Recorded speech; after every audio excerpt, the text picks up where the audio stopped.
அரசர்கள் அதிகாரம் 25. எருசலேமின் வீழ்ச்சி. செதேக்கியாவினது ஆட்சியின் 9ஆம் ஆண்டு 10ஆம் மாதம் 10ஆம் நாளில் பாபிலோனிய மன்னர் நெபுகத்நேசர் தன் எல்லா படைகளோடு எருசலேமுக்கு எதிராக வந்து பாளையம் இறங்கி அதை சுற்றிலும் முற்றுகை தளம் எழுப்பினான். இவ்வாறு அரசன் செதேக்கியா ஆட்சியேற்ற 11ஆம் ஆண்டு வரை நகர் முற்றுகைக்கு உள்ளாகி இருந்தது. அவ்வாண்டு 4ஆம் மாதம் 9ஆம் நாள் நகரில் பஞ்சம் கடுமையாயிற்று. நாட்டு மக்களுக்கு உணவே கிடைக்கவில்லை. அப்பொழுது நகர் மதிலில் ஒரு திறப்பு உண்டாக்கப்பட்டது. போர் வீரர் அனைவரும் அரசர் பூங்காவின் 2 மதில்களுக்கு இடையே அமைந்த வாயில் வழியாக அராபாவை நோக்கி இரவில் ஓடினர். கல்தேயரோ நகரை சுற்றி முற்றுகையிட்ட வண்ணம் இருந்தனர். கல்தேய படையினர் அரசனை பின்தொடர்ந்து சென்று எரிகோ சமவெளியில் அவனை பிடித்தனர். அவனது படை முழுவதும் அவனை விட்டு சிதறி ஓடிற்று. அவர்கள் அரசனை பிடித்து இரிபலாவில் இருந்து பாபிலோனிய மன்னரிடம் கொண்டு சென்றார்கள்.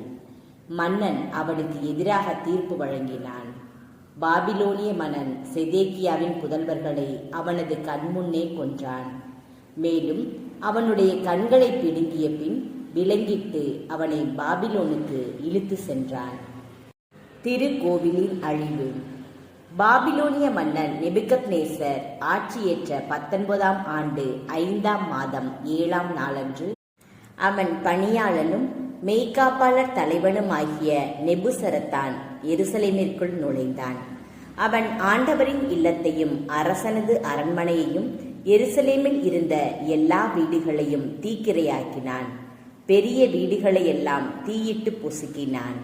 மெய்காப்பாளர் தலைவனுடன் இருந்த கல்தேயரின் படையினர் எருசலேமை சுற்றிலும் இருந்த மதில்களை தகர்த்தெறிந்தனர்.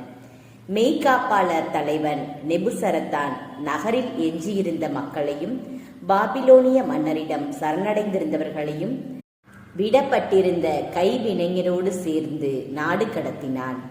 மெய்காப்பாளர் தலைவன் திராட்சை தோட்டங்களையும் வயல்களையும் கவனிக்கும் பொருட்டு நாட்டின் ஏழைகள் சிலரை அங்கேயே விட்டு வைத்தான்.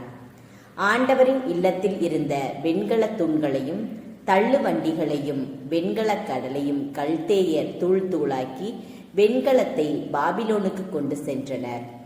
சாம்பல் சட்டிகள், அள்ளு கருவிகள், அணைப்பான்கள், தூப கலசங்கள், திருப்பணிக்கு பயன்படுத்தப்பட்ட வெண்கல பாத்திரங்கள் ஆகிய எல்லாவற்றையும் அவர்கள் கொண்டு போனார்கள். மேலும் வெள்ளியாலான நெருப்பு சட்டிகளையும் பழி கிண்ணங்களையும் மெய்காப்பாளர் தலைவன் எடுத்து சென்றான். சாலமோன் ஆண்டவரின் இல்லத்திற்கென்று செய்திருந்த 2 தூண்கள், வெண்கல கடல், தள்ளு வண்டிகள் ஆகிய இவற்றின் வெண்கலம் நிறுத்து மாளாது. முதல் தூண் உயரம் 18 முழம். அதன் உச்சியில் 3 முழ உயரமுள்ள வெண்கல போதிகை ஒன்று இருந்தது. போதிகையை சுற்றிலும் வலை பின்னலும் மாதுளம்பழ வடிவங்களும் வெண்கலத்தில் செய்யப்பட்டிருந்தன. 2ஆம் தூணும் அவ்வாறே வலைப்பின்னல் வேலைப்பாடு கொண்டிருந்தது. யூதா மக்கள் பாபிலோனுக்கு நாடு கடத்தப்படல். தலைமை குரு செரையாவையும் துணை குரு செப்பனியாவையும் காவலர் 3வரையும் மெய்காப்பாளர் தலைவன் சிறைபிடித்தான். போர் வீரர்களின் தலைமை அதிகாரியையும் நகரில் இருந்த அரசவையோருள் 5வரையும் படை தேர்வு மற்றும் பயிற்சி அலுவலரின் செயலரையும் நகருள் கண்ட பொதுமக்களுள் 60 பேரையும் அவன் நகரினின்று கடத்தினான்.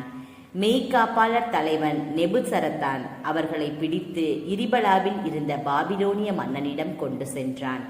பாபிலோனிய மன்னன் ஆமாத்து நாட்டின் இரிபலாவில் அவர்களை வதைத்து கொன்றான். இவ்வாறு யூதா மக்கள் தங்கள் சொந்த நாட்டினின்று கடத்தப்பட்டார்கள். யூதாவின் ஆளுநன் கெதலியா.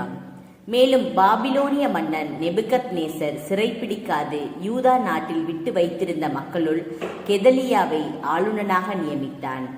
இவன் சாப்பாவின் மகன் அகீகாமின் புதல்வன். பாபிலோனிய மன்னன் கெதலியாவை ஆளுநனாக நியமித்த செய்தியை படைத்தலைவர்களும் அவர்களோடு இருந்த வீரர்களும் கேள்விப்பட்டனர்.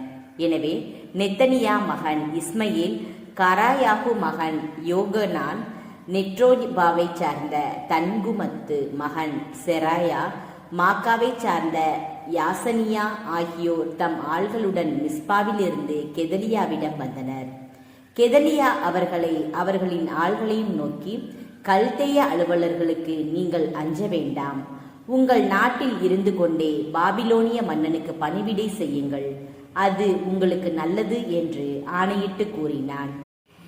7ஆம் மாதத்தில் அரச குலத்தைச் சார்ந்த எலிசாமாவின் புதல்வனான நெத்தனியா மகன் இஸ்மயில் 10 ஆள்களுடன் வந்து கெதலியாவையும் அவனுடன் மிஸ்பாவில் இருந்த யூதரையும் கல்தேயரையும் தாக்கிக் கொன்றான். அப்பொழுது மக்கள் யாவரும் சிறியோர் முதல் பெரியோர் வரை கல்தேயர்களுக்கு அஞ்சி தங்கள் படை தலைவர்களோடு எகிப்திற்கு ஓடிப்போனார்கள். யோயாக்கினின் விடுதலை.